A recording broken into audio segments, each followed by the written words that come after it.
The greatness of America is based on the freedom and dignity of the individual, sustained by basic moral and religious concepts. Principles that have guided our organization for more than a century now. The Tennessee Farm Bureau Policy Book has been formed by generations of farmers from across the state, and that tradition continues today. First at the county level with policy development meetings, then the Resolutions Committee at the Home Office in Columbia, where every word of the policy book is read and reviewed. This is what the grassroots is all about. We've taken all the information from our PD meetings and the committee's recommendations and compiled them all into this book of resolutions. And I think it's probably what makes us honored and respected in Nashville, because we do go through this process. Without this, I feel like a lot of things would be just kind of glanced over and possibly missed. And this gives us a chance to really dig into, the real reasons why we have the language we have. This is my first time on the Resolutions Committee. It has been a very enlightening experience.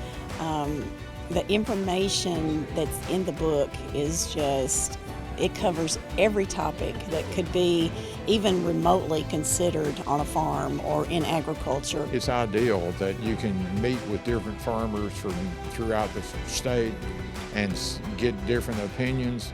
Makes you look at things differently.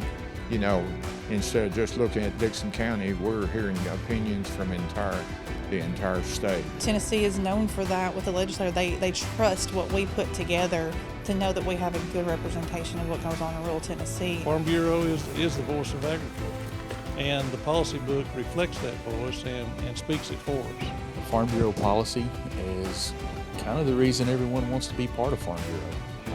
From the Christian principles it was founded on, all the way to the economic principles. So this is really a great process, and again, I'm proud to be part of it. The Resolutions Committee to me is probably one of the most important things Farm Bureau does.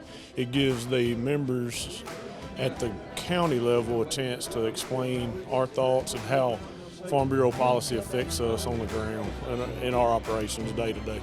I think it's very important that we don't lose sight of our policies and everything, because it is the background of what we are as far as the voice of agriculture. It's a lot more than insurance, and until you get involved with these things, that's sometimes all you ever see, and it's really good to come here and see all the policy development and all the thought that goes into this. The philosophies and the policies and stuff that are put together here is what's presented to legislation. So if there's any issues, they can look and say, hey, what is their stance on this? And we can proudly say, this is what we think and this is what we believe in. We still take the time to go through each piece of policy and read it aloud and check it grammatically, informationally, and make sure it's fact-checked. So what information we present is factual and accurate for the legislature or the congressional delegations when we go to visit them.